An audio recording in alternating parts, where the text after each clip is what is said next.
How did Yu-Gi-Oh go from this to this? What is up, guys? Dzeeff here, and today I wanted to talk about the history of field spells. Now, there are a lot of different field spells that have come out in the last 15 years of Yu-Gi-Oh! But today I wanted to talk about 4 distinct eras of field spells and how they were played and how that's changed. Field spells have changed more than a lot of other card types in Yu-Gi-Oh! And there's been one significant, very significant in fact, rule change that happened in 2014 that we'll get to later on in this video. And I think it's interesting to look at because Konami's really changed their philosophy on what a field spell should be. So starting from the beginning, we have cards like Yumi and Mountain, field spells that give a slight attack and defense boost to certain types of monsters, while also lowering the attack and defense of other types of monsters. At their heart, these cards were not very powerful. The 300 boost is kind of nice, and it gave your deck sort of a central idea to build around, but overall, no one really played these cards. These cards did actually have some competitive use in the mobile game Yu-Gi-Oh! Duel Links, if that's worth mentioning, only because in that game, when it first came out, so the characters in that game have abilities, and when it first came out, some of the best abilities were the ones where you started the game with a field spell active, which actually gave these cards a lot of purpose. However, in actual Yu-Gi-Oh! And real Yu-Gi-Oh!, these cards just did not see any play, simply because they didn't really do anything. They don't gain any advantage. They just give you that attack points. And also because, and this is sort of the big rule that field spells used to have, is that when you activated a field spell, your opponent could actually get it off of the field by playing their own field spell. And this makes sense. I mean, it just does. They're called field spells. They should affect the field. So when you play another one, your opponent's just is gone forever, because there can only be, you can't have a field that's both Yumi, which would be like a sea, and then also like a mountain. Like it's just one or the other. So Konami's early design philosophies with field spells was to have only one of them on the field at a time. But if you look at those early field spells, they weren't really played, and they also weren't really tied to any certain deck. Yes, you were rewarded for building your deck around certain types, but you would never know if your opponent was also playing those types, which meant that your field spells could actually end up being completely useless, which is something that definitely persuaded a lot of players to not even run them. Moving on a little bit past that, we have cards like Pandemonium and NECROVALLEY, cards that are very specifically meant for one archetype. They're mentioning the archetype in the text of the card. The effects of the card are centered around that archetype, but, and this is really important, these cards, while they are centered around one archetype, they still carry that sort of all-encompassing boost effect of Yumi and Mountain and all those older field spells. If you played NECROVALLEY in your Gravekeeper deck and your opponent was also playing Gravekeepers, you were essentially helping them out. The 500 boosts canceled out, except in the case of you attacking directly, but in general, your monsters were the same attack as their monsters because both of you were getting the benefit of NECROVALLEY. While these cards did reward you building your deck around them, especially in the case of NECROVALLEY, they didn't quite make huge competitive impact without the monsters themselves being good, which is worth mentioning because Pandemonium was obviously never really played competitively, where NECROVALLEY was only played because NECROVALLEY, don't get me wrong, is a very good card. Through all the iterations that it's seen, it's always been powerful, but the real reason that NECROVALLEY has been able to be competitive is because the Gravekeeper cards themselves are so good at supporting the idea of NECROVALLEY. High attack and defense points, good +1 effects, lots of spot removal, makes NECROVALLEY a good card. So now that you see sort of the first 2 waves of field spells here where they're affecting the whole field, we move on to the awkward middle stage. And there were a lot of field spells released in this time.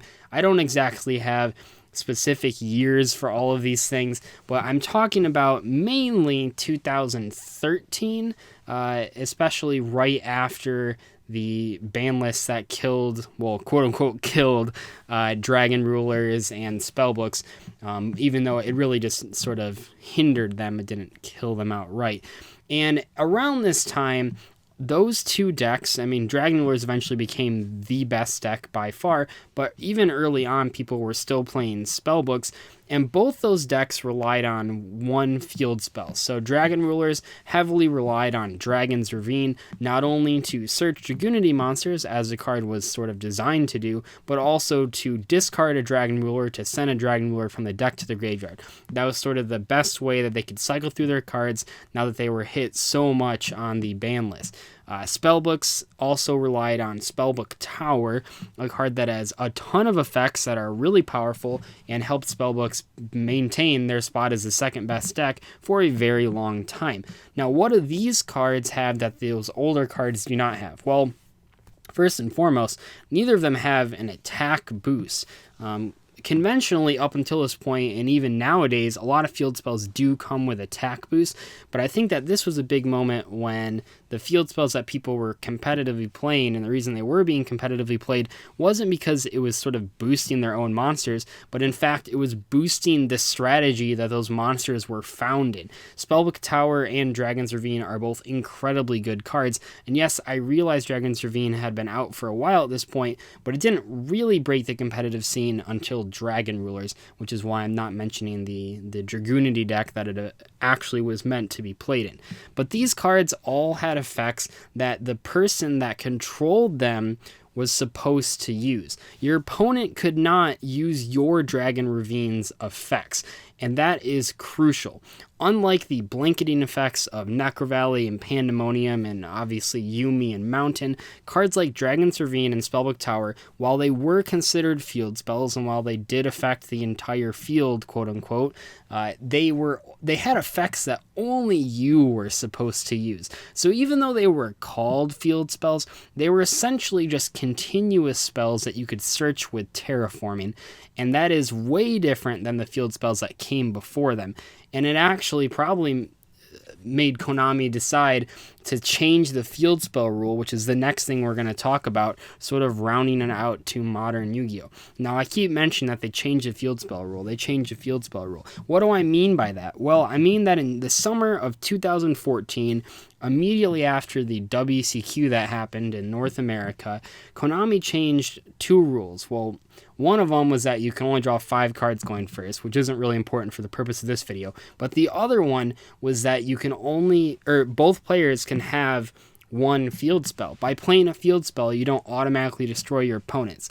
This would be really, really important for a lot of future formats. If we look at cards, I mean, the earliest one that I can remember, like sitting down and thinking, oh my god, I'm so happy that the old field spell ruling is not in place, were with Cosmos. Cosmotown was a center part of that strategy.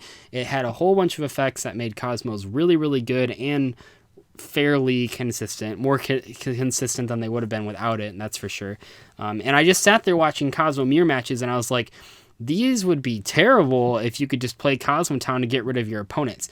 It was a sort of skillful interaction when Dragon Rulers had Dragon's Ravine, and like the person who played their Dragon's Ravine first, a lot of the times lost because your opponent could then just activate their Dragon's Ravine to not only get rid of yours, but also make sure they're stuck on the field. And it was sort of like the field spell war. +1s are huge in Yu-Gi-Oh! They always have been, and a lot of the times when you were playing decks that had field spells, you were giving your opponent the potential to just get a free +1 with little to no setup, which persuaded a lot of people to just not play field spells, and I completely understand that. However, when you have cards like Cosmotown, you can't even really release those cards without changing that rule, so that's kind of why I think Konami changed it. But if we look towards the really recent Yu-Gi-Oh!, you have a ton of examples of decks that just would not operate or would operate very differently if you could only control one field spell. Things like Union Hanger and Dragonic Diagram and SPYRAL Resort all really only have effects that affect you. Yes, Dragonic Diagram boosts all of the True King and True Dracos that were tribute summoned, but the main effect, the destruction effect, is only being used by you. Same goes for Union Hanger, same goes for SPYRAL Resort.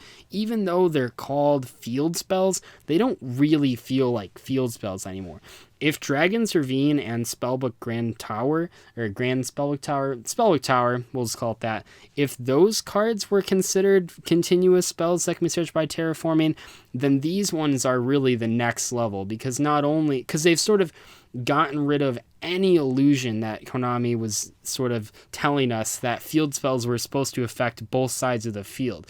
Field spells are no longer the whole field. They seem to only be focused on your field, which I suppose you can argue is still a field, but they don't really feel like field spells anymore, or at least they don't to me and to a lot of people.